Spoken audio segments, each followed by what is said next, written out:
मधील एक मोठा असलेला रेमंड उद्योग सध्या अडचणीत सापडलेला आहे। या कंपनीतील 1000 पेक्षा अधिक कामगारांनी 21 जुलैपासून ठिय्या आंदोलन सुरू केले आहे। कंपनीसोबत 31 मार्च 2020 रोजी झालेल्या कराराची मुदत संपली आहे। नियमानुसार 1 एप्रिल 2024 पासून नवीन करारामध्ये वेतनवाढ होणे आवश्यक होते, पण ती अद्याप झालेली नाही। आधीच रोजगार नाही, त्यात हे काही कामगार आहेत, त्यांना अतिशय कमी वेतनात कसे जगायचे असा गंभीर प्रश्न निर्माण झालेला आहे।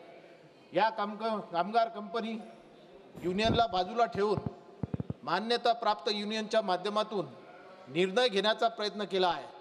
16 महिन्यापासून वेतनवाढ न करता नवा करार सुद्धा केला नाही। एवढेच नाही तर युनियन कुणालाही विश्वासात न घेता 5 महिन्याआधी कोर्टात केस दाखल करते। न्यायालयीन प्रक्रियेला वेळ लागतो, पण कामगाराचे जीवनमार्ग थांबलेले आहेत। ते रोजच्या गरजा भागवायला असमर्थ झाले आहेत। अध्यक्ष महोदय, कंपनीने कराराचा कालावधी नियमानुसार 3 वर्षात न ठेवता 4 वर्षाचा ठेवला आहे। तो अन्यायकारक आहे। शिवाय या कामगारांना वेगवेगळ्या कारणावरून कारवाई करत आहेत।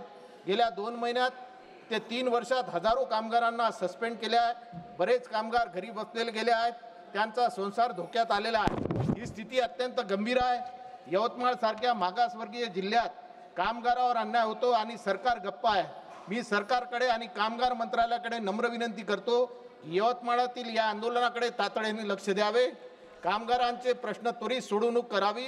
रेमंड कंपनीला नवीन करार करण्यासाठी सक्त सूचना द्याव्यात आणि या जिल्ह्यात नवीन उद्योगाची स्थापना करून बेरोजगार तरुणांना न्याय द्यावा। थँक्यू।